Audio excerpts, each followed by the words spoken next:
აჭარის ტერიტორიაზე წყლით მომსახურების საქართველოს გაერთიანებული წყალმომარაგების ხელში გადასვლის საკითხს ბათუმის მაჟორიტარი დეპუტატი საქართველოს პარლამენტში მურმან დუმბაძე ეხმაურება. იგი აცხადებს, რომ ბათუმის საკრებულომ საკუთარი ვალდებულებები არ უნდა შეამციროს და მსგავსი პროგრამები ცენტრალური ხელისუფლების ჩაურევლად განახორციელოს. მურმან დუმბაძე სისტემის ცენტრალიზებას გამართლებულად მხოლოდ იმ შემთხვევაში მიიჩნევს, თუ კი მუნიციპალიტეტი მუშაობას თავს ვერ ართმევს.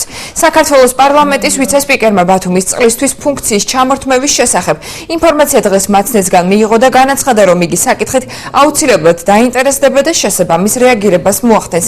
საკითხთან დაკავშირებით ბათუმის საკრებულოს თავმჯდომარემ კომენტარი არც დღეს გააკეთა. საკრებულო ვალდებულების ინციდენტს სულაც არ არის კარგი, პირიქით ვალდებულები მეტი უნდა იყოს. მე ვამბობ ზოგადად, რა არის ორ ხელისუფლებას შორის, ასე ვთქვათ, ბალანსისა და ვერტიკალის ურთიერთობის საკითხი. ზედა დონის ხელისუფლება აწესრიგებს იმ საკითხებს, რომელსაც ქვედა დონის ხელისუფლება ვერ აწესრიგებს. ის საკითხები, რომელიც ადგილზე წყდება, ისე რომ არ საჭიროებს ზედა დონის ხელისუფლების ჩარევას, იქ არავითარ შემთხვევაში არ უნდა ჩავერევთ.